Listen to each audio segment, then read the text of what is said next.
네, 사랑하는 여러분 반갑습니다. 금요일이네요. 벌써 시간이 참 빠른데 오늘은 이제 제가 이제 안 그래도 보니까 거의 30분 가까이 되는 것 같아서 진짜로 길어지면은 이제 답이 없습니다. 32장을 좀 살펴보도록 하겠습니다. 여러분 32장은 이스라엘의 완전한 실패인데 앞부분을 이제 좀 구조적으로 이해하는 게 좀 필요합니다. 그러니까 제가 주일 설교에서도 다시 다룰 건데요. 여러분 지금부터 그러니까 오늘 읽은 여러분의 그 범위에서부터 그러니까 읽은 부분들을 잘 볼 필요가 있는데 여러분 20장의 십계명을 받았잖아요. 20장의 십계명을 받은 이후에 이스라엘 백성들은 모세가 올라가서 하나님과 대면에 어떤 얘기를 나누냐면 성막에 관련된 규례들을 받아요. 그러니까 제사와 관련된 규례들을 받습니다. 그러니까 제사장의 옷은 어떻게 하고 이런 것들을 받아요. 그리고 32장, 33장, 34장에 언약에 완전하게 실패한 이스라엘의 모습이 나오고 그 뒤에 35, 36부터 40장까지가 성막을 순종하여 짓는 장면이라고 볼 수 있어요. 여러분들 그렇다고 볼 때요, 오늘의 실패가 가지고 있는 의미는 여러분 이스라엘의 한계와 인간이 가지고 있는 한계를 분명하게 드러내는 데 초점이 있다고 생각해야 합니다. 여러분 조금 생각을 해보죠. 무슨 말이냐면 이스라엘 백성들이 모세가 시내산에 올라가서 40일 동안 안 내려옵니다. 그러니까 어떤 일을 하게 되냐면 아론한테 가서 우리를 여기까지 인도하여낸 신을 만들어 달라고 얘기를 합니다. 여러분 하나님께서 십계명 1계명과 2계명을 통해서 하신 말씀의 의미를 우리가 좀 기억해 볼 필요가 있어요. 십계명 1계명은 나 외에 다른 신을 내 앞에 두지 말라 이거였어요. 자, 무슨 말이냐면 피조물들, 그러니까 하나님이 지으신 모든 것들을 신의 대상으로 두는 우상 숭배를 하지 말라라는 말은 역으로 생각해 보면 이스라엘이 다른 것들을 숭배하지 않고 하나님을 경배함으로, 창조주를 경배함으로 나머지 것들은 신이 될 수 없음을 반증하고 드러낼 필요가 있었다는 거예요. 그러니까 이스라엘이 하나님만 섬기는 건 뭐죠? 하나님만 섬길 받을 대상이고 나머지는 섬김받을 대상이 아님을 드러내는 게 그들의 사명이었어요. 그 1계명의 목적이었어요. 2계명은 그 어떠한 것으로도 형상을 만들지 말라 했습니다. 형상을 만든다는 건 통제하에 두겠다는 의미가 대단히 강해요. 여러분, 내가 보고 싶을 때 보고, 내가 만지고 싶을 때 만지고, 내가 하고 싶을 때 하겠다라는 통제욕이 강한 결과가 뭐냐면 형상화하는 겁니다. 로마 가톨릭이 좀 그렇게 하죠. 네. 그러니까 여러분 그 실패를, 그런 일을 하지 말라고 하나님께서 말씀하시는 거죠. 근데 이스라엘이 두 가지를 한꺼번에 어겨버립니다. 그래서 뭐라 그래요? 송아지를 만들고 금송아지를 만들고 이게 우리를 인도한 하나님이다 라고 합니다.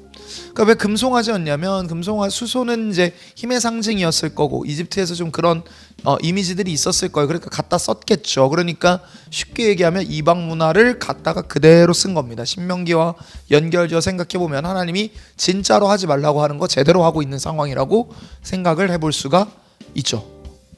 자, 그런데 여러분들 이 범죄함으로 말미암아 하나님께서 매우 크게 분노하십니다.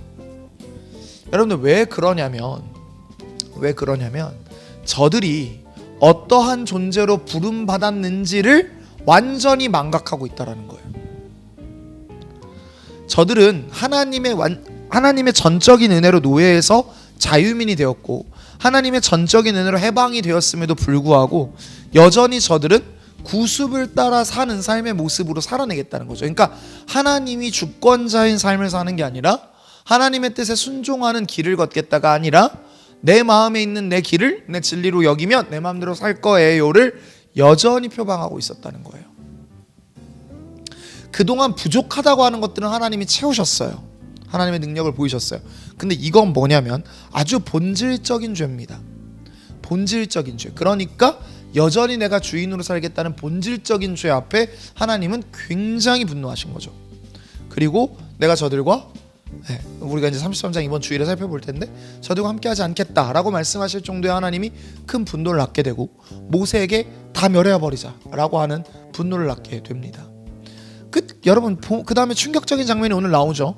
레위인들이 모세의 편에 서기도 하나님의 편에 서서 한 3,000명을 죽여요. 그러니까 이게 말이 되는가 싶을 수 있는데 이 3,000명을 제가 주석을 살펴보니까 주석가들이 뭐라고 의견을 모아주냐면 끝까지 그 신앙을 포기하지 않겠다고 하는 자들, 주동자들이었다고 합니다. 그러니까 여러분 인간의 마음이 얼마나 악독한지가 좀 느껴집니까? 여러분 우리 마음 안에도 여전히 이러한 죄성들이 꿈틀대고 남아있을 수 있어요.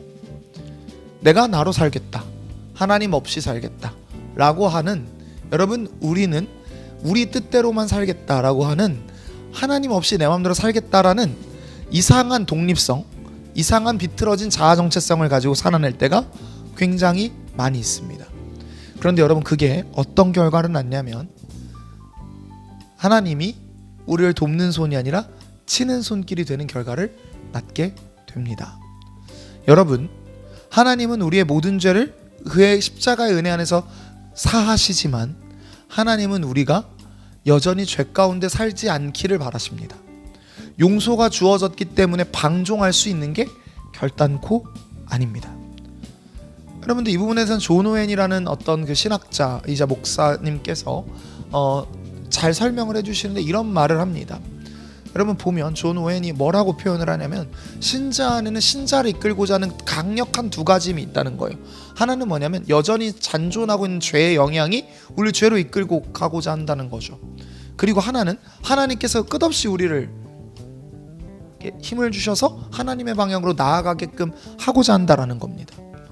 여러분 그런데 우린 뭘 기억해야 되냐면 이 하나님께서 죄를 얼마나 가증하게 여기는지와 하나님이 우리에게 어떻게 은혜를 베풀기 원하는지를 기억해야 합니다. 그 자리가 어디냐면 십자가죠. 여러분 십자가를 잘 보십시오. 십자가는 원래 내가 져야 될 짐이었고 하나님의 아들이 비참한 죽음을 맞이해야 할 만큼 죄는 끔찍한 것입니다. 그렇지만 그 여전한 사죄의 은총과 은혜 때문에 하나님을 향한 마음으로 우린 죄에서 멀어지는 거죠.